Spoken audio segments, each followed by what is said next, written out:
sei se vocês conhecem, é uma música do Caetano Veloso, que serve pra gente iniciar essa conversa.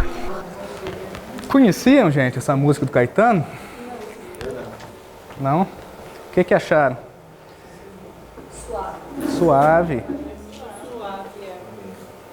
Do que será que fala essa música? Vocês estão com a letra aí? Fala paisagem, né? Isso. É uma viagem que ele fez na infância, uma viagem de trem. E nessa descrição dele, ele destaca principalmente as cores. As cores remetem ele àquele tempo. Aquele azul que envolve a maçã, ele nunca mais viu. Aquele papel, aquele verde da mata que ele foi vendo. Ele estava encantado, ele está saindo da Bahia pela primeira vez e tudo que ele vê. Na infância ele fez essa viagem e adulto, depois ele foi escrever a canção imaginando essas cores. Cores que não existem mais. Essas coisas estão na cabeça dele. O azul não era tão azul. A maçã não era tão saborosa. É memória. Né? Aqui ele está falando de cores, mas a gente pode trazer para o sabor também. Tudo é afetivo, desperta a memória da gente. Então, aquele bolo que eu experimentei, aquele sabor, aquele bolo que a minha mãe fazia, que a minha avó fazia, e eu comia quando era pequeno, ninguém faz igual. Eu nunca mais vou chegar naquele sabor. Então, isso é memória, isso é identidade, isso forma a gente. A gente é quem a gente é, porque a gente fez essa trajetória. A gente experimentou. Esse lanche de grude, como é o nome dele? Tipo interior. Grude mesmo, não é? Você conhece por grude, desde sempre. É grude mesmo. Essa massa do... Casado? Mal casado. A gente faz pouco. Desde Grude, né? criança, minha mãe fazia era grude. Depois foi que inventaram o casado. Na verdade, o grude desde a criança. É grude mesmo. Grude, né? Também conheço por grude. A gente vai ouvir todas as boleiras que vai contar a história da família e são histórias diferentes. O desafio nosso vai ser somar essas histórias, ver. Hoje vocês fizeram um relato lá da casa de farinha. Vamos recuperar como que era essa casa de farinha? Cada um vai ter uma lembrança. Cada um vai falar de como que era que essa casa funcionava, onde ficava, quais eram as regras, as lembranças que tem de lá. Quando eu era pequenininho, eu ia para casa de farinha com a minha avó, com o meu avô, para cascar mandioca com eles. O espaço que tinha lá da fazenda, né? Que a doutora fez, a sacada de farinha. O povo que tinha muita gente plantava mandioca. Quase todos os homens aqui plantavam mandioca nesse tempo. Aí fizeram a sacada de farinha porque o povo pegava a mandioca, ia fazer farinha. A gente estava no meio que fazia os bolos, as mães da gente nesse tempo, né? Fazia a bola, aí a gente já ia para casa de farinha, rapava a mandioca. Aí lá já passava a mandioca no catatu, já tirava a goma. Era bom demais naquele tempo. Que pena que acabou, né? Que pena que acabou. Quando acabou, eu adoeci. Que pena que Jesus, acabou, menina, era eu bom fiquei tão demais. doente. Eu digo, meu Deus, a casa de farinha, meu Deus, pra A gente gente fazer tem a as nossa nossas infância, coisas, né? né? Que a gente ia pra lá, passava o dia todinho, aquela alegria. Chegava Meu, em que a casa gente de tava noite. trabalhando, mas naquele tempo a gente era tão feliz. Às vezes não dormia sabia. até lá, não era, tia? Era. Poxa, a minha mãe saía da casa de farinha, era 1h da manhã, 2h da manhã. Aí ela levava a gente tudo pequenininha. Aí a gente ficava lá, mas até a gente dormia um sono de minha mãe lá. Na casa de farinha, secando. Aí quando terminava era meia-noite, 1h, 2h da manhã. Isso era no Padre Nosso. No Padre Nosso, vocês não conheceram nessa casa de farinha. No Padre Nosso, aí quando ela terminava, ela, vamos embora, meu filho. Saía acordando a gente, eu ainda me lembro. Ela, bora minha filha, bora, sacode, já terminei. Nós saía de lá do Padre Nosso. Então a memória ela é coletiva, porque todo mundo experimentou aquilo, cada um teve o seu olhar, teve o seu ângulo de visão, e a soma desses olhares, um olhar profissional, do historiador, quem quer que seja, consegue reconstruir aquele passado, reconstruir aquela experiência. Isso é um debate cultural, é a história mais recente, que é a história cultural. Eu não quero só um registro oficial que esteja em cartório dizendo que ali teve uma casa de farinha funcionando dessa forma. A propriedade está lá no registro de cartório, fulano de tal era o dono, comprou, vendeu, passou. Sim, o dono deixou mais por causa que o filho tomou de conta, né? Aí ele tomou as terras do povo, para o povo não plantar mais. Aí tudo já ficou difícil, né? Porque não tinha casa de farinha, não tinha para que você aprontar, né? Porque não tinha onde você fazer o processo, né? Fazer a farinha, tirar a goma, tudo isso. Aí, depois que ele tomou de conta, aí foi caindo. Aí o povo que fazia bolo já deixou. Porque não tinha mais como fazer a goma. Os outros, o que Né? plantava ia para outro canto trabalhar e não tinha condição de plantar. Não tinha como Aí plantar. a casa de farinha foi caindo, caiu do Chegou um mês que ele disse que ia derrubar e derrubou. derrubou. Nós ficamos muito E não tristes, tava dando fiquemos, lucro? né? Porque a gente dependia também dessa casa de farinha. Para a gente fazer os nossos produtos, para fazer os nossos bolos. Mas era dele, ninguém não podia fazer nada, né? Foi quando surgiu esse negócio de nós botar mandioca de novo novamente Lavava a goma em casa. em casa, que é prensinha, nesses né? poços assim. A prensinha, Naquele tempo, quem podia comprar, muitos compraram, fizeram prensa, né? Fizeram, né? Mandaram esses povos que mexem com negócio de ferro feio. Quem tinha condições, né? De fazer. Quem também comprou também, que nem a minha irmã mesmo comprou, mandou fazer uma prensa, comprou um catatu, não sei para a dona da onde que ela foi atrás, arrumou. E ela fazia as coisinhas dela tudo em casa. Formou uma casa de farinha em casa. Formou uma casa de Era farinha. onde a gente ia na servar, casinha servava na casa dela. dela e na casa da Cleide. No trabalho lá, na casinha dela. Formou no uma espaço casinha de que ela farinha tinha. na casa dela. Valorizar esse passado, essa memória passada oralmente, de pai para filho, porque é a nossa identidade. Somos quem somos porque nascemos nesse lugar e vivemos essas experiências. Então, isso é cultura, isso nos dá identidade. Aí, eu chego numa outra provocação, que está lá no título da aula, que é pensar patrimônio. O que é um patrimônio? Patrimônio é uma coisa importante que ajude a contar como que a gente chegou aqui. Um sítio arqueológico, é uma grande construção, tá aí o teatro lá de Maceió, né? Até o nome é patrimônio, uma coisa, um prédio grande, é uma igreja, é um símbolo lá de cultura, de conhecimento. Olhando para esse patrimônio arquitetônico, histórico, eu sei histórias do século XIX, século XVIII, lá em Marechal Deodoro, período da escravidão, quem construiu, quem subiu essas paredes, quem calçou essas pedras, né? Então é um patrimônio que está ali, está o marco da nossa formação ao longo dos séculos. Mas o patrimônio, a gente chama isso aí de patrimônio material, porque ele é palpável. Está lá o prédio público representando a prefeitura, representando a igreja, né? Um poder está simbolizado ali, palpável, para quem quer ver. E se a gente der bobeira, a gente tropeça. Mas e a cultura? A cultura também é patrimônio, não pode ser só o concreto que está lá atrás. Patrimônio também são as trocas que as pessoas fazem. É a cultura, é a música, é a dança, a forma de festejar, a forma de comemorar. A gente começa a defender essa cultura como patrimônio imaterial. E aí, eu pergunto para vocês se um bolo é patrimônio. Tá a moça pensando ali, o bolo de canela lá. O que vocês acham? O bolo pode ser considerado um patrimônio? Sim. Com certeza, ele é um patrimônio. É uma memória que vem da família, dos antigos, ainda faz aquela receita. Os ingredientes que a gente lembrou ali na atividade agora. Por mais algum motivo? O que mais que... A mandioca, né? A macaxeira, a farinha do verde, né? O zinco, Esses ingredientes que a gente usa tem história também. De onde vem? Quem plantou a macaxeira e descobriu que dava para fazer farinha e que essa farinha podia ser bolo? É esse fazer, essa mão na massa, que também constitui um patrimônio. Além da receita, além da identidade cultural que está presente ali, esse saber fazer. Só vocês fazem o bolo da maneira que vocês fazem, porque aprenderam com a mãe, com a avó. Então, esse saber fazer, hoje a Unesco e outras instituições, o IFAM, reconhece como patrimônio também.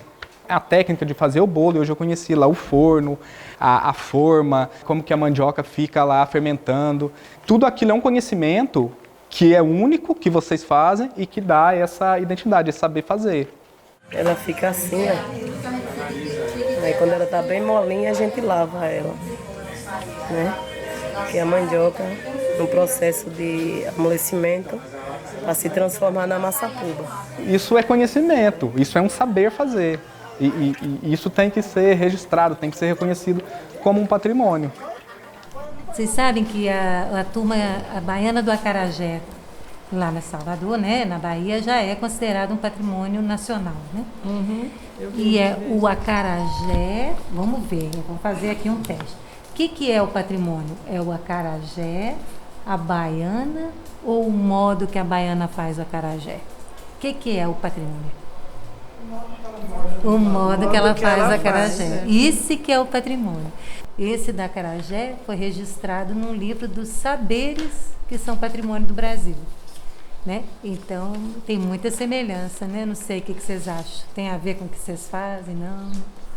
Nesse exemplo que a Patrícia está dando, por que é um patrimônio? Né? Ele tem que ter uma coisa diferente. O que é farinha, ovo, açúcar? O que tem de diferente que do resto do Brasil, o resto do mundo não faz igual a vocês? Né? O que é o temperinho diferente que faz o bolo de vocês ser único? É algum ingrediente mágico que só tem aqui, que vocês escondem do resto da humanidade? É o modo de fazer, é o modo de preparar, né? Se a gente trazer todos os ingredientes aqui, trazer uma pessoa de fora e vão explicando para ele, será que ele faz o bolo igual? Só porque está na cidade certa ele faz o bolo igual? Não vai sair igual, talvez não saia nem parecido. Receita a pessoa e vai ver se fica igual. As meninas lá de Rio Lago, as boleiras, né? Cada um Tem tem 3 o seu boleiras lá de Rio Lago. Vende eu e minha irmã. Aí ela, mulher, me deu um bolo desse. Aí perguntou. Ela, que sabor é esse? O que é que vocês colocam? É amor. Aí brinca com ela, né? Menino, teu bolo é gostoso demais. Disse, por que você não come o seu que faz agora? Não, o seu. Aí quando foi uma vez eu fui preparar uns bolinhos, aí coloquei os complementos e no final botei uma pitadinha de sal. Ela, já peguei o segredo. Tem que colar. Não, aí eu disse, ela não colocava não sal. Ficava só o gosto da açúcar, junto com os outros complementos. Ela, puxa, seu bolo, mas nunca come o dela. Sempre no final, vou pegar um para comer. Eu disse, menina, assim, eu fico desse jeito. Elas fazem bolo e não querem comer o dela. E ninguém faz igual a ninguém. Ninguém faz igual. Eu não faço igual a ela não faz igual a nenhum aqui faz igual a todos. Pode botar no ingrediente que for. Pode botar o que for, mas não faz igual. Cada um tem o seu. Sempre vai sair diferente. R$50, mas botou o tal, não tem sabor. Então, um bolo, o que torna um bolo diferente para ele ter um reconhecimento regional, local? Por que não é um bolo qualquer? É um bolo que tem sobrenome, é um bolo que tem uma descrição, que tem uma cerimônia mesmo. Tá? Então vamos aceitar que o europeu trouxe o açúcar, o indígena tinha a macaxeira, o africano vai trazer a forma de fazer, é o tempero. Vamos adicionar um pouco de africanidade, que é o modo de fazer. 3 continentes, 3 povos, complexo, eu estou simplificando aqui, não são só 3 povos, né? A África é um continente vastíssimo, com muita cultura. Os índios aqui da América também, etnias das mais diversas, diferentes línguas, diferentes culturas, que a gente simplifica um pouco para conversar, mas o fato é que é muito complexo. Cultura é sempre complexo. Se eu pegar uma boleira aqui de coqueiro seco de Santa Luzia e uma boleira de Muricy ou de outro lugar, já deu diferença na receita, do jeito de fazer, a quantidade de sal. Então imagina um continente com tantos povos sem comunicação como não havia na época. Então cultura é isso. Cultura é riqueza, é variedade.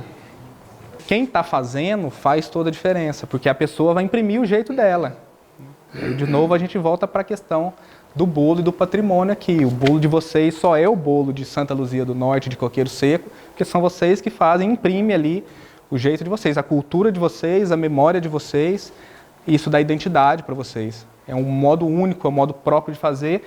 E aí a gente começa a conseguir responder aquela provocação lá, que é um patrimônio.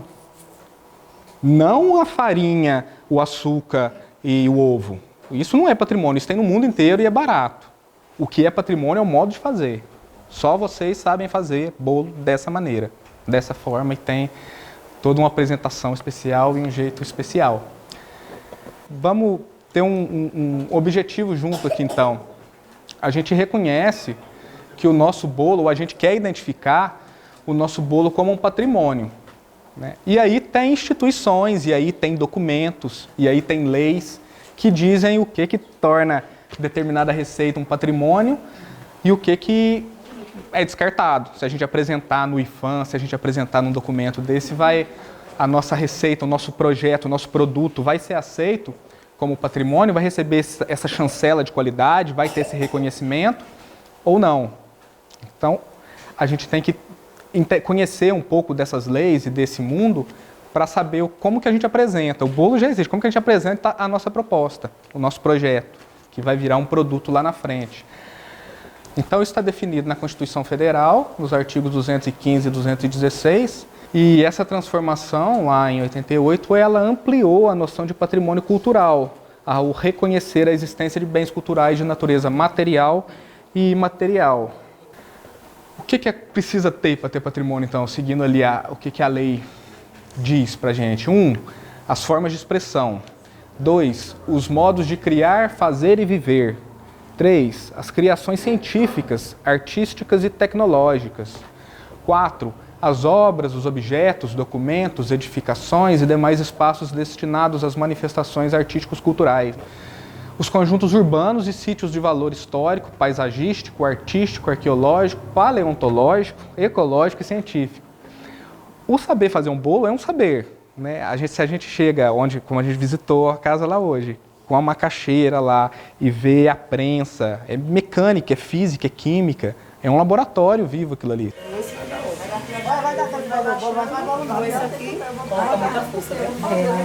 Se você, os outros professores, o professor de química, de física vai dar aula lá, o professor de matemática pode falar da receita, o professor de história está olhando para a cultura, né? Não está olhando para a história, para a memória.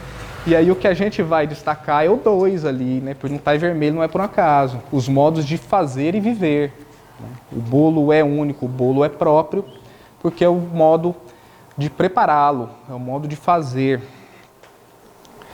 Aí a proposta é a gente se apropriar desse debate. Então, o que são saberes, o que é patrimônio, o que é imaterial, né? Aí tá a moça estudando lá, firme, ó. O que são saberes, né? O fazer o bolo é um saber, é um conhecimento que vocês detêm. Isso que a gente tem que destacar. Então, os saberes são conhecimentos tradicionais. Foi passado, aprendi a fazer esse bolo com a minha avó, associados a atividades desenvolvidas por atores sociais reconhecidos como grandes conhecedores de técnicas. Não é só o fazer do bolo em si, mas como que eu consigo os ingredientes? Como que essa macaxeira chega até a minha casa? Como que é o comércio de macaxeira historicamente aqui? Por isso, hoje a gente perguntou, mas vem como? Você planta ou você compra? Como que você faz para descascar? Qual que é a técnica? Como que é o seu fogão, a chapa de ferro, o seu... a gente conheceu hoje na casa das meninas aqui, como que é o fogão, como que você prepara, é uma coisa única, como que você amassa, como que faz e acontece, são esses saberes, né? A aula funciona muito mais lá na casa de vocês do que aqui na sala, do que aqui no slide, porque aí a gente tem os exemplos claríssimos lá são técnicas, né? É o como fazer. São atores sociais reconhecidos, então são as boleiras, né? A gente não é qualquer pessoa que faz bolo, não é alguém que vai vir de fora fazer o bolo. São vocês, porque vocês estão nessa cultura há muito tempo, há décadas. A família de vocês está nesse fazer, nesse saber, né? Não vou trazer alguém formado lá fora, tem curso de gastronomia em Marechal, quer dizer, mas elas não fazem o bolo daqui. Então, estudam, pesquisam, mas o bolo delas não serve, o bolo delas não é patrimônio porque elas estão estudando para aquilo. O de vocês é cultural, o de vocês a receita está aqui na família há muito mais tempo. Vocês são os grandes conhecedores de técnicas, só vocês vão saber usar, que pior do que envenenar todo mundo, a gente ia morrer queimado naquele fogão lá. A gente ia respirar a fumaça, abrir a geladeira, sabe? Técnicas que vocês sabem ensinar, a gente que não pode, que é perigoso, né? Então... geralmente são associados à produção de objetos ou prestação de serviços que podem ter sentidos práticos ou rituais. Tem o bolo do dia a dia, do café da manhã, mas tem lá o panetone que eu vou comer só no Natal com a minha família. Então é fazer esse bolo que tem esse peso da tradição. A receita é muito parecida, eu ponho uma frutinha cristalizada no meio, mas é o bolo de dezembro, do final do ano, em que a família vai se reunir em torno da mesa para saborear o bolo. Então tem todo um peso ritualístico. ou naquela feira, naquela festa, né? Tem uma festa tradicional da cidade, e naquela festa a gente vende aquele tipo de bolo, e vem o turista e vem gente de fora e quer experimentar. Então tem a questão da festa, da cultura. É uma coisa viva, porque a cultura é viva. Trata-se da apreensão dos saberes e dos modos de fazer relacionados à cultura, à memória e à identidade dos grupos sociais. Por que cultura e memória é tão importante? De novo, porque dá identidade. Somos quem somos, temos a identidade que temos, né? Está no nome, somos boleiras, porque está na nossa formação, está na nossa memória e na nossa cultura. E isso nos torna diferente do outro. De novo, lá o outro lado da janela. Se dá identidade, não sei se tem... será que tem rixa, que se tem competição, o bolo de coqueiro com o bolo de Santa Luzia? Espero que não, mas às vezes a gente tem com Pernambuco, a gente tem com o bolo de rolo, né? Não vamos por aí, não. Quem compra, que vai dizer qual é o melhor, né, não, meninas? Compra bastante os dois. Pronto, e ele experimenta e aí ele vai falar. Não é a gente tá fazendo com amor e carinho, mas cada uma tem seu jeitinho e você quem vai dizer qual é o melhor. Boa, gostei. E a mocinha lá vai continuar estudando e se apropriando das leis lá do IFAM, acabou dormindo. A gente... se alguém quiser se aprofundar, se alguém quiser esse material, se quiser os livros, os textos que ajudaram a gerar esse material, a gente compartilha também. É só dar um oi, a gente troca e-mail, troca WhatsApp e esse material está disponível para vocês. Quase tudo retirado desse documento do IFAM, né, de 2018, que é quem regulamenta no país o que é o patrimônio imaterial e quais as leis que estão valendo. Aí, qual que é o exercício nosso aqui? É perceber, identificar como que o nosso bolo está totalmente dentro dessa lei. Tem hora que é uma lei fria que foi escrita lá em Brasília. Parece que está descrevendo o bolo em alguns momentos, porque é a prática nossa, é o trabalho nosso, é o dia a dia nosso. É uma coisa que se casa, que se encaixa perfeitamente. Porque está falando de cultura, porque está falando de identidade. Então, olha lá, ele vai tentar definir patrimônio imaterial. Para o IFAM, patrimônio imaterial é um conceito adotado em muitos países e fóruns internacionais como complementar ao conceito de patrimônio material. E isso não é invenção do Brasil, isso é reconhecido internacionalmente já há algum tempo. A gente vem se adequando, se adaptando a essas novas leis, a essas novas definições de cultura. E a gente tem que se apropriar desses conceitos, desses nomes, porque às vezes a gente quer participar de uma feira, às vezes a gente quer ganhar um prêmio, e aí você tem que falar essa língua, você tem que conhecer essas palavras-chave. A gente tem certeza que o bolo é um patrimônio, que a receita é um patrimônio, mas se a gente quer concorrer a alguma coisa, participar de um edital, a gente tem que beber dessas palavras certas. Para o técnico, para o avaliador que for conhecer nossa proposta, ler nossa proposta, percebem que a gente sabe do assunto. Então é importante ter esse resguardo aí da legislação, das regras, né? Então, seguindo ali da definição, complementar o conceito de patrimônio material na formulação e condução de políticas de proteção e salvaguarda do patrimônio cultural. Se é cultura, ela tem que ser protegida, ela tem que ser resguardada, né? A cultura não pode se perder. Fazer uma pergunta para vocês, pode tocar funk na festa junina? Não pode? Pode tomar Coca-Cola?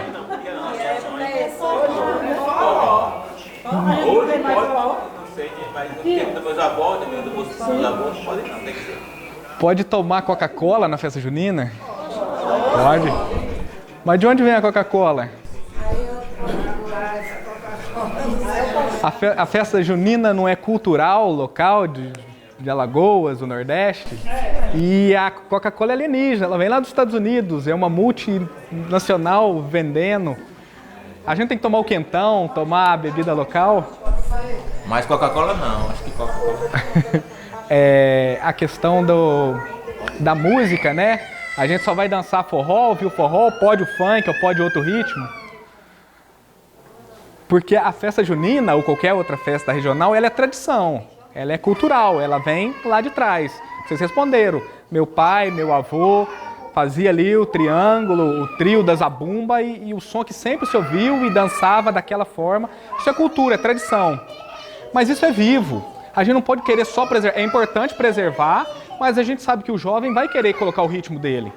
A gente sabe que vai querer experimentar. Eu tenho uma receita tradicional da minha família, mas e se eu colocar uma canelinha aqui, será que não vai dar uma coisa diferente? Eu vou me destacar? Então a cultura, a tradição, ela é importante, mas ela é viva. Ela está em constante mudança. Então a gente tem que mudar, a gente pode, deve, também no mundo globalizado que a gente está e todo mundo tem acesso à internet, a tudo o tempo todo. Então a cultura vai se modificar, ela vai se transformar, mas sem perder a essência. Sem perder a minha identidade, o que me transformou, que me reconhece naquilo. Então, cultura é viva e ela vai se alimentar, e ela vai se modificar, ela vai receber, vai se transformar ao longo do tempo. Usa-se também patrimônio intangível para patrimônio imaterial, né? Intangível também não dá para segurar, não dá para trocar, não é palpável. Como termo sinônimo para designar as referências simbólicas do processo e dinâmicas socioculturais de invenção, transmissão e prática contínua de tradições fundamentais. Se é sociocultural, se é invenção, se é transmissão, ela está em constante mudança. Né? Aquela brincadeira do telefone sem fio. Se eu falar aqui para ela a mesma frase, vai chegar diferente lá atrás. Porque a gente transmitiu um conhecimento, todo mundo que ouviu e falou um pouquinho, modificou, deu um gostinho diferente. Então, isso é a cultura. Ela está em constante transformação. E querer brigar contra a mudança, contra o tempo, é errado. A gente tem que reconhecer a importância da tradição, mas não achar que a tradição vai ser mantida para sempre a ferro e fogo. Né? A gente tem que saber comunicar com o nosso tempo e com as transformações que estão ocorrendo. Vale na cultura, vale na música e, claro, que vale na culinária também. É prática contínua de tradições fundamentais para as identidades de grupos, segmentos sociais, comunidades, povos e nações. Então ele dá uma volta incrível para falar, mas é tradição, ela é fundamental. Agora, se eu parar de fazer bolo para fazer outra coisa diferente, aí eu não estou mais no patrimônio, eu não estou mais no segmento, no grupo que eu estava. A Constituição Federal do Brasil de 88 ampliou a noção de patrimônio cultural. Porque antes o patrimônio era aquela coisa, é o prédio, é a coisa mais palpável, é a coisa da elite. Agora não, a gente quer cultura, é reconhecer a existência de bens culturais de natureza material e imaterial. A gente quer perceber o povo. Se a gente valoriza e destaca tanto o povo brasileiro, a gente não pode achar que é só cultura erudita, que é só aquilo que a elite produziu, não é só aquilo que se inspirou na Europa. Não, eu quero o folclore, eu quero a dança tradicional, o ritmo popular. É isso que forma um povo. E a nossa Constituição foi buscar essas origens, reconhecer essa cultura, reconhecer essa importância popular. Quem é o sujeito da história? Não é o presidente, não é os grandes homens, não é o general. Então, é o povo que está trabalhando, é o povo que está fazendo bolo, é o professor que está dando aula, são as pessoas comuns. Nós somos os protagonistas da história do país. Então, nessa visão da Constituição Federal, quer recuperar o fazer dessas pessoas. E aí a gente vai reconhecer que essas técnicas, esse saber fazer, não é o saber da academia, da ciência com o diploma, é o saber fazer o tempero, é o saber fazer a comida. Isso é fundamental.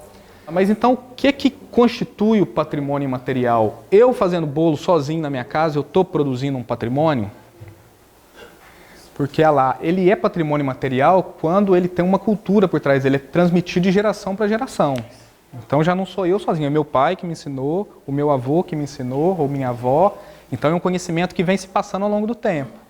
De forma oral, não é uma forma oficial, registrada, é uma herança imaterial.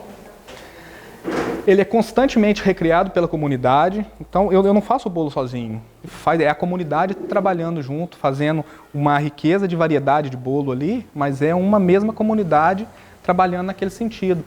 Então, é o valor do coletivo, é o valor da comunidade. É muito improvável que a Unesco venha sozinho e reconheça que o Jacan não, é a culinária francesa.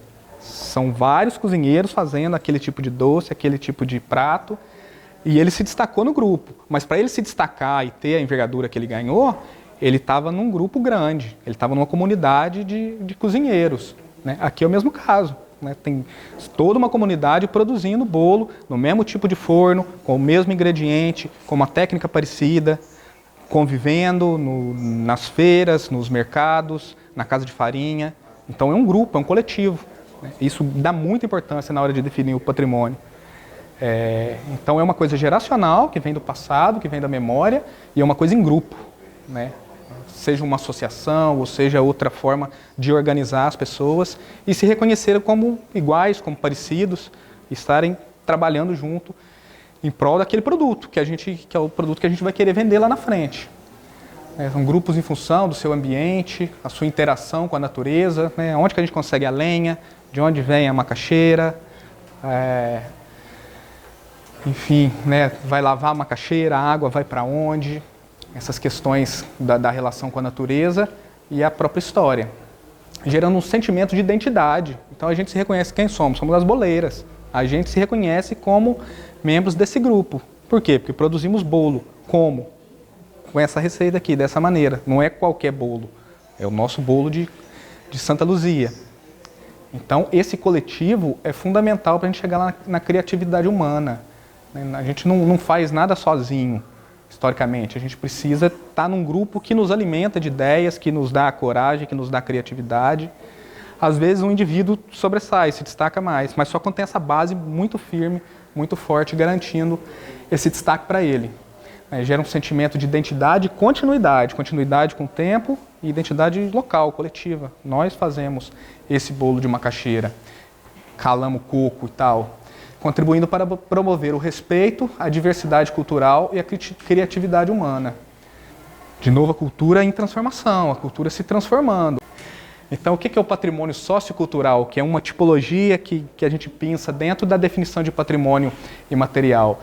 O patrimônio vai ser definido como sociocultural, é um tipo de patrimônio considerado intangível, imaterial, e abrange as expressões simbólicas e culturais de um povo, como as festas, as danças, as músicas, os saberes, os costumes, as formas de expressão, entre outros, né? De novo, a gente está ali nos saberes.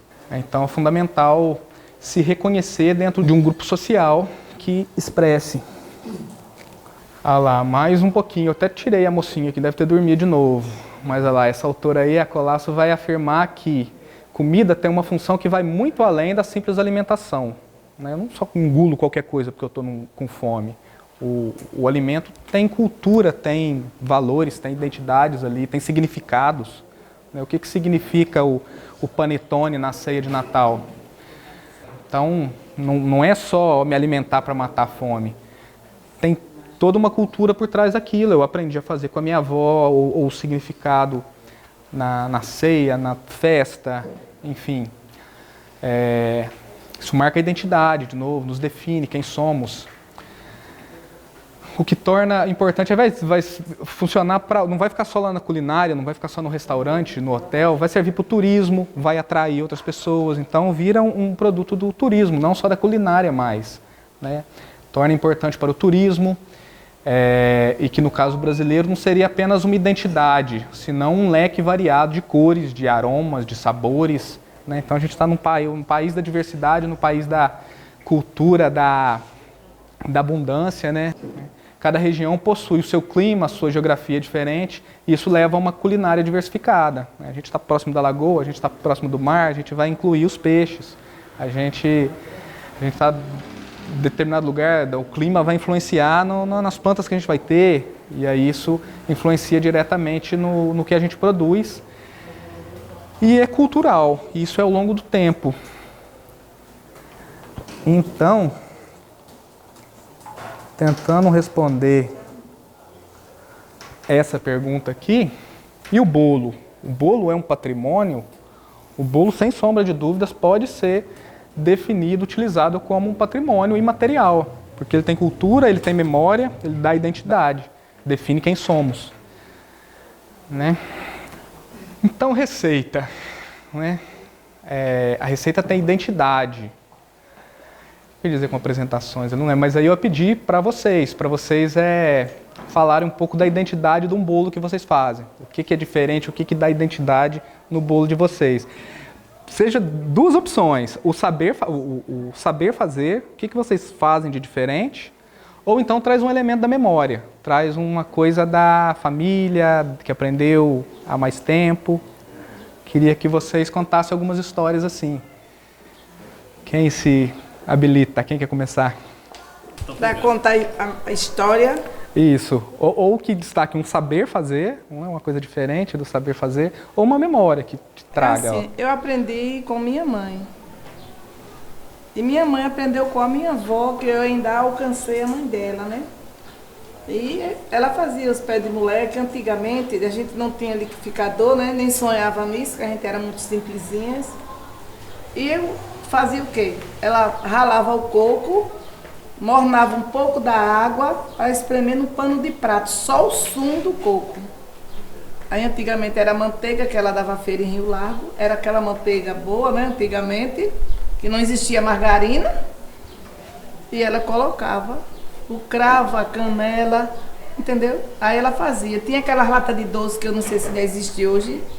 Ela juntava, o pessoal de lá que dava feira, dava para ela, ela guardava, limpava e guardava e fazia os bolos de forma, era aquilo ali. E os pés de moleque eram no forno, não era do quintal da gente, era no quintal da vizinha. E ali eu fui aprendendo de criança e chegou uma época depois de casada que eu precisei fazer, né, para criar meus filhos, e aprendi, fui aprendendo e aprendendo e aprendendo, entendeu? Então, foi com minha mãe e minha avó que eu aprendi a fazer. E hoje eu estou ensinando as minhas meninas, a minha de 12 anos sabe minha neta, e temos trigêmeo, que é ele e bolo. Ele faz o pé de moleque, a gente só não deixa eles colocar no forno, né, que é quente, mas ela enrola, ela bota a massa direitinho, e ela ama fazer bolo, e ela faz bolo caseiro. Ela gosta de chocolate, ela faz. Ela mesma coloca, tem o vídeo dela, os quartetos. Percebe transformações na forma de fazer? Porque antes era tudo muito mais difícil, porque a gente não tinha tecnologia, a gente não tinha... Hoje a gente tem facilidade. Hoje tem mais facilidade. Para ralar o coco. Para ralar o coco é o mesmo raspador. Lá em casa não tem aquele... O motorzinho, elétrico, né? Não, foi uma das primeiras coisas que me surpreendeu nas aqui, casas hoje. Esse fazer, ele também é inovado. Né? A gente vai trazer boas práticas, a gente vai conhecer mais da química, a gente vai conhecer mais da própria higiene, dos cuidados que a gente tem que ter no preparo de comida. A gente joga dentro do forno, a casca do coco também aproveita. Cuidado com o meio ambiente, o que a gente pode reaproveitar, né? Às vezes descobre um outro produto que também pode ser comercializado, aproveitando uma casca, aproveitando outra coisa que os antigos não aproveitavam, né? E hoje era lenha, a gente carregava na cabeça. Exato. Outra coisa que a gente vai pontuar favoravelmente no IFAM e nessas coisas é isso, é se está de acordo ecologicamente, se está, né, de acordo com as ideias, mas é tradição, a minha avó fazia, mas eu sei o que está acontecendo hoje e o que eu tenho que introduzir na minha prática, eu introduzo, sem perder a minha tradição. Pronto, eu trago essas modificações. Eu aprendi mais coisas, né, que eu fiz bastante curso, eu tenho. Isso. De várias coisas. E é isso que eu queria comentar. O marido para criar os filhos, e os filhos dos outros, sobrinhos. Então você já vem de berço, né? Já vem da avó, da mãe, mas ainda assim você fez cursos, você foi atrás, estudou, aprendeu. Eu tenho muito curso. Culinária eu tenho um monte, tem uns 20. Aí que a gente tem o produto atualizado, sei lá, né? Não é. A gente valorizou muito aqui na fala essa coisa da cultura, da família, do berço, mas a gente quer sempre conhecer, vocês não estão aqui por um acaso, né? Parceiro com a Embrapa, com o IFAL, com as prefeituras, para a gente conhecer mais o nosso ofício. E eu estou né? ensinando Nos preparar, netas. Passar para as próximas gerações.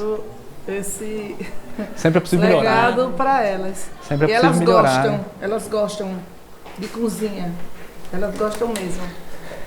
Quando a gente aborda esse tipo de tema, é outro ponto que aparece muito. Às vezes tem atividades, não é o caso de vocês aqui, às vezes que a gente percebe que vai morrer. Quando acabar aquela geração, os mais novos não querem, vão para a capital estudar e quer outra coisa da vida. Né? Passar para a próxima geração e eles querem trabalho, eles querem renda, né? Então tem que ser um produto fortalecido que eles possam permanecer na atividade que o pai fazia, que a mãe fazia. Uma diz que vai ser boleira e a outra vai ser cozinheira. Que na cultura também, estou passando, que eu sou da Baiana, Chegança, Pastorilda. Estou passando para elas também, já estavam me seguindo. Tá vendo quantas gerações, né? Recebeu, está transmitindo, então... pelo menos 5 gerações. Isso que é bonito. Quem mais quer contar pra gente uma história? No preparo, né, do bolo, assim, que muita gente não coloca, assim, eu coloco ovos, né, no bolo de massapuba. E se eu não colocar, pra mim, faz uma diferença. O ovo. O seu vai ovo e no mais tradicional não vai ovo. As meninas não colocam, né? Você coloca não. Eu coloco no meu de maçapuba pra mim, se eu não colocar, pra mim faz falta. Entendi. De manhã também você contou que você cozinha no forno tradicional, da gás, no tradicional, né? Que é diferente no gás que eu faço. Processo delas, né? No gás. Legal. Vai fazer 37 anos que eu trabalho no ramo de bolo. Os ingredientes que eu boto coco, primor, né? Usa primor, ovos. Tem as bases certas de eu usar, entendeu? Eu rapo o coco no marisco mesmo, é normal. Boto o marisco nas pernas e rapo 20 coco. E trabalho com folha de bananeira, não trabalho com papel alumínio, trabalho com folha de bananeira.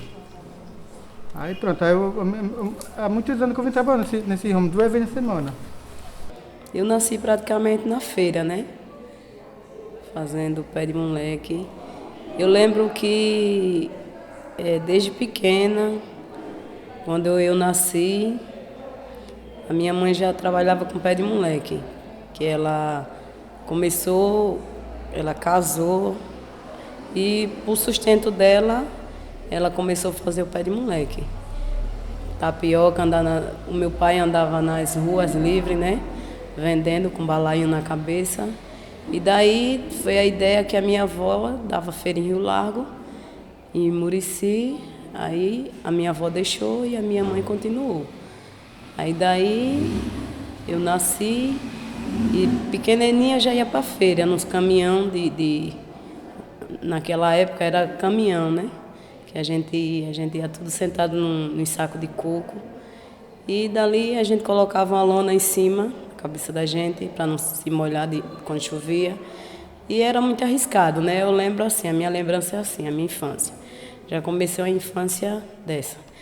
E a gente ia para feira, chegava logo cedo, 3 horas, 3h30, na feira. E quando eram as 6 horas, 6h30, a mãe chamava a gente.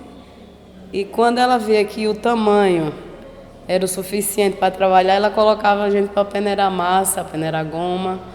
E dali ela ia na feira vendendo e a gente ficava lá peneirando. Às vezes cansava, deitava debaixo da mesa. Mas é muito gratificante. E hoje eu estou aqui, né? Minha mãe não está mais, mas a gente continuou o trabalho que ela deixou. Eu comecei a trabalhar com 7 anos de idade, já ajudando a minha mãe. Ela dizia só, fica aí, vai cortando essas folhas, vai pegando os bolinhos. Ela fazia até uma espaltazinha assim de madeira. Aí pega e vai colocando ali. Quando esfriar, a gente arruma. Pronto, e daí eu fui crescendo e fui pegando a prática e tudo, né? Agora já faço bolo para todo canto, graças a Deus vou fazer mais. E agora já passei para minha filha, né? O mesmo procedimento que eu aprendi com a minha mãe. Eu acho que essa tradição já vem dos meus bisavós, né? Que começaram antes. E eu creio assim, né? Nunca tive a oportunidade de conversar com a minha bisavó não, mas eu creio que a minha bisavó passou para minha avó e da minha avó passou para minha mãe. E a minha mãe passou para a gente, né? Quando eu nasci, ela já fazia. Aí daí, aí depois ela teve meu irmão, aí começou a levar eu e ele para a feira, para ajudar ela a peneirar uma massa, uma goma. Pronto, depois disso, eu comecei a fazer, ela ia para a feira, eu ficava em casa fazendo. E até hoje. E agora eu já estou botando a minha filha para ir peneirar também. Em casa mesmo. Eu boto ela, faz, mamãe, me dê minha touca. Ela bota a touca e vai peneirar. Depois ela se estressa e diz, eu não quero trabalhar mais não, que eu estou cansada. Eu ajudo, né? A minha mulher que faz o bolo. Entendeu? Ela que sabe, entendeu? Eu ajudo com o quê? Entro com coco, raspo o coco, que é no motor, né? Que a gente usa o motor. Muita gente usa manual, né? No raspador mesmo. Mas a gente lá em casa usa o motor para raspar o coco. Eu ajudo na viração do bolo, a folha de bananeira quando eu posso. Assim no quintal do vizinho, né? Fica próximo, a gente vai tirar mais ela, me ajuda a tirar as palhas. Ou senão a gente paga uma pessoa para tirar as palhas de banana. A questão da lenha, tem a lenha também que a gente paga para tirar a lenha, porque quando eu estava perfeito, eu corri atrás disso aí, né? Tudo isso aí mudou muito. na minha vida, né? Para você ter uma ideia, deixa eu falar aqui, eu conheci o meu noivo na casa de farinha, né? Fazendo farinha, plantando mandioca. Eu conheci meu esposo ali, plantando, fazendo farinha, descascando, a gente tirava a goma, a gente amanhecia o dia na casa de farinha, e a gente fazia tudo na casa de farinha, imprensava a massa, era aquelas coisas assim. Então, eu não sei, eu não tenho palavra, eu não sei como é, não sei. É assim, porque eu fico emocionada, né? E eu me orgulho muito de fazer o pé de moleque, o bolo de massapuba, o bolo de macaxeira, o grude e o bolo de milho e tantos outros que eu aprendi com o tempo. Fiz muito curso, graças a Deus, e hoje eu sou reconhecida na maior parte do Brasil, né? Vamos dizer, e graças a Deus foi com que meus filhos se formaram. E hoje eu estou aqui junto com meus amigos que estão levando a gente para dar mais valor a gente. Eu não era reconhecida e hoje sou. A gente somos, mas agora a gente está melhor. Porque quando a gente chega na feira, aí o povo já chega. Ah, o bolo desse lugar tal, Santa Luzia, que nem mesmo lá que tem ali aqui tem a Araçatuba. Quer dizer que isso já foi melhorando, né? Através de vocês, né? Que procurou a gente e tá aqui ajudando a gente. Melhorou bastante. Antes não era não, reconhecido mesmo não. Ele começou a ser reconhecido agora, depois que vocês entrou na vida da gente, né? Posso dizer assim, né? Na vida da gente, né? Porque a gente não conhecia, né? Vai ser bom demais para a gente, porque o nome da gente, né, vai estar em vários lugares, né? Vai ter a marca, né, a gente também, aí vai ser bom. O nosso bolo vai ser valorizado para o país inteiro, né, do Brasil, né? Vai ter conhecimento através de vocês, né, Embrapa, né? Vocês estão dando muita força para nós todos. Aqui em Coqueiro Seco, né? E Santa Luzia do Norte, né? Está participando nessa luta, nessa correria, né? Para o reconhecimento do pé de moleque. Eu agradeço muito por isso a ele. Assim, é bom que aconteça assim, dessa maneira, que venha a atingir esse conhecimento e essa valorização, as pessoas venham valorizar mais o nosso produto, dizer, eu tenho bolo de coqueiro seco, é muito bom, de Santa Luzia, ou de outra cidade do estado de Alagoas. Através do Embrapa, da comunidade, né, geral, aí a gente, através disso aí, a gente vai ser reconhecido, né, todos nós, e está sendo muito bom. Eu achei ótimo. E quero que melhore ainda mais. Então, assim, para a gente que está fazendo o curso das boleiras, vai ser ótimo. Muita gente está querendo entrar agora e não pode mais. Porque, assim, em Coqueiro Seco, muita gente não acreditou. Achava que era brincadeira. E hoje estão vendo que perderam, né? Eu digo assim, que quando chegou o projeto, que o povo procurou a gente, aí as meninas, nós fizeram uma reunião, aí foi assim. Eu não vou, que isso não dá certo. A gente já foi uma vez, não deu certo. Eu vou nada, tá perdendo o meu tempo. A pessoa sai de casa de manhã, chega de noite. Eu vou nada. Aí a gente acreditou, né? Vamos dar mais um, né? Vamos tentar, a gente dá a chance a gente mesmo, né? Aí eu digo assim, porque eu digo para as meninas assim, como elas não veio, né? Não quis participar. Perdeu, né? Porque agora o projeto está indo, né? O projeto está indo e elas agora estão vendo de fora e não podem mais participar. Eu juro que eu não acreditava, a gente estava sem acreditar o que ia acontecer, né? Mas aconteceu e eu creio que vai acontecer mais coisas boas. Porque até então, antes a gente, falavam que iam fazer um projeto com a gente, tinha um, chegava, aí a gente foi muito enganada. Até então, como lá mesmo, não onde eu moro, no Quilombo, tem muitas boleiras, mas nenhuma, assim, não quiseram participar. Que disseram, isso não vai para frente, isso não vai dar certo, e não sei o quê. Aí, só foram nós 5 que quis ir, até hoje a gente está. E, para a gente, é maravilhoso. E, para vocês, pode ser também. Assim, tem a sorte que a gente teve. Eu achei muito importante esse trabalho do bolo. E eu peço a vocês que participem também desse trabalho, que é ótimo, é muito bom. É uma experiência que nós estamos passando para outras pessoas, que com certeza, lá na frente, muita gente vai aprender com cada um de nós que a gente estamos passando. E esse legado de boleira é um patrimônio nosso que já foi dos nossos avós. Essa parte de patrimônio cultural eu gostei muito porque até então não sabia distinguir o que era material e imaterial. Porque vocês trouxeram assim um nome, vocês trouxeram alegria para a gente, vocês trouxeram, são umas pessoas humildes, tá entendendo? Vocês trouxeram capacidade de lá para cá para a gente, vai levar o nome da gente. A partir do momento que a gente passou a conhecer vocês, a gente, sabe, se pegou com as pessoas que vocês mostrou o lado bom que vocês podem nos proporcionar.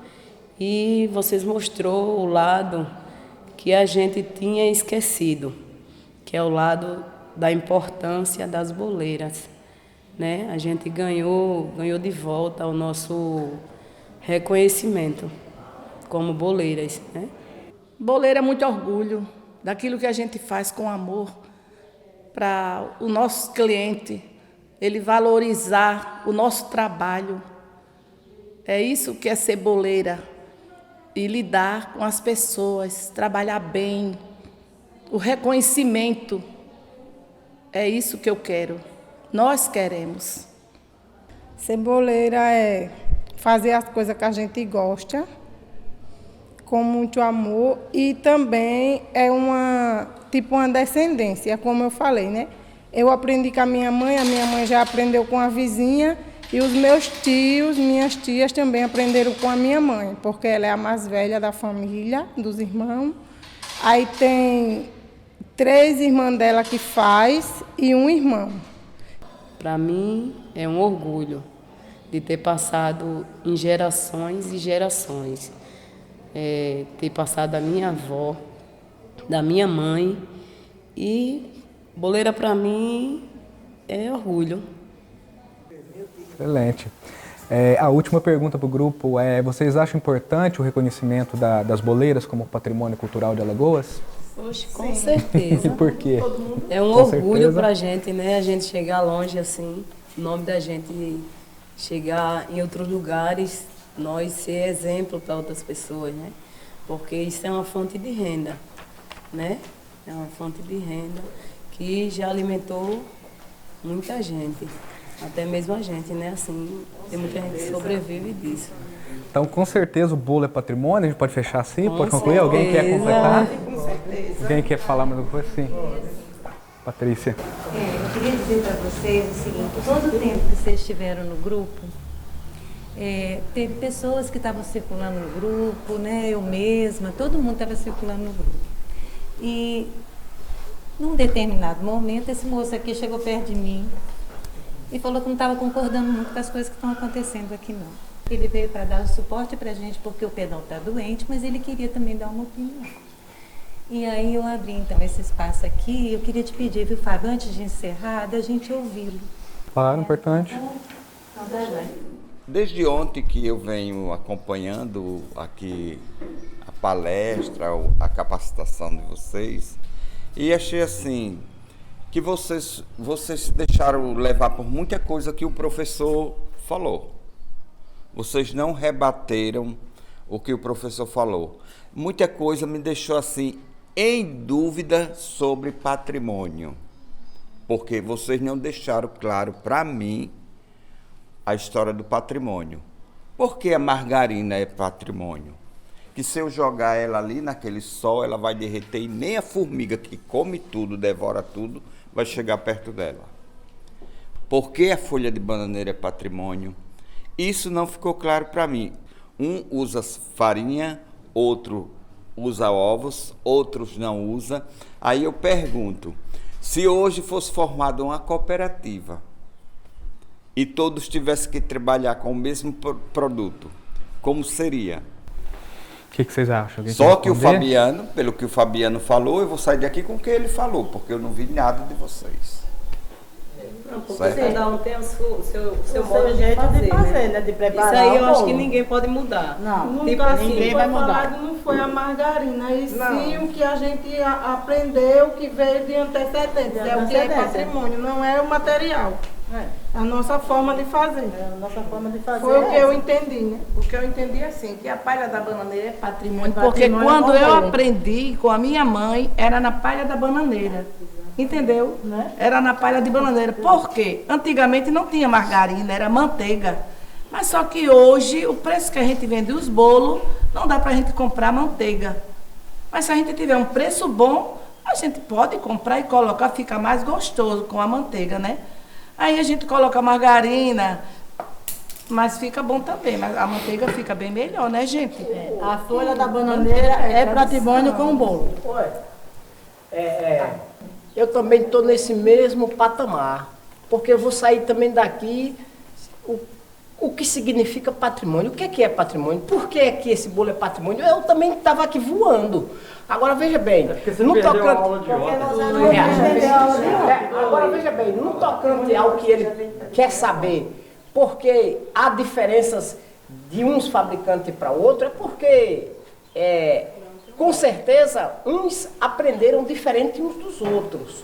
Ou seja, ela aprendeu que não se coloca ovo, então ela continua assim. Essa daqui falou exatamente assim. Então, eu também fico assim, eu quero saber o porquê que é patrimônio, que o bolo, o pé de moleque é patrimônio, a palha é patrimônio. Por quê? Porque ele veio de longe, do começo. Você não tem Porque é da... Foi do começo. Peraí, deixa eu entender aqui, Claudemir. Agora tem. É patrimônio por quê?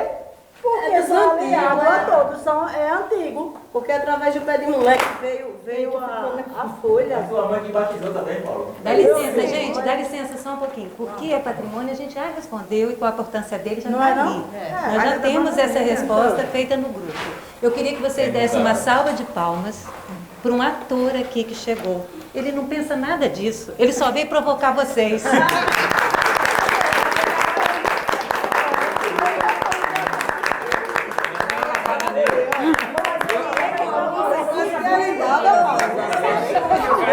ficou com as caras que não podia.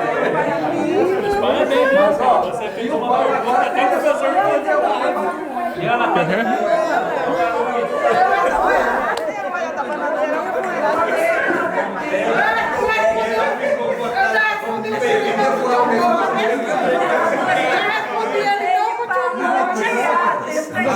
você correu um risco,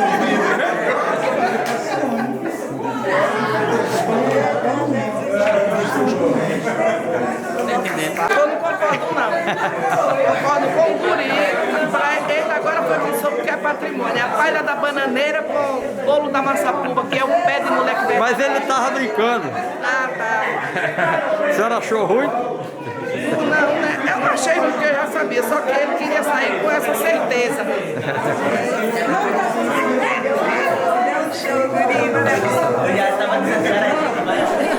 Vou mandar pra tu, que eu não vou guardar isso. Quando ele falou, aí eu disse, meu Deus, esse homem tá estragando tudo. A gente já falou e ele tá dizendo coisa que não tem nada a ver. Eu digo, homem, Ainda botei o professor no meio. eu vou sair daqui, eu já tô com raiva já. Eu tava assim pensando, rapaz, o guri tá com uma cacada. Ô, que? Não era possível. Você não sabia também, não? Não, eu sabia que ele ia dar uma palavra, agora isso aí não. Aí eu disse assim, não tem nada a ver o que ele tá falando. Eu digo, rapaz, o guri tá fazendo uma pergunta pra mulher, as bichinhas, rapaz. Porque a palavra patrimônio, ela traz um sentido muito amplo. Não é? Ele tá cobrando uma coisa do Luiz Bernardo. Aí ele alucinava, eu já respondi essa resposta com raiva mesmo, pra ele ver.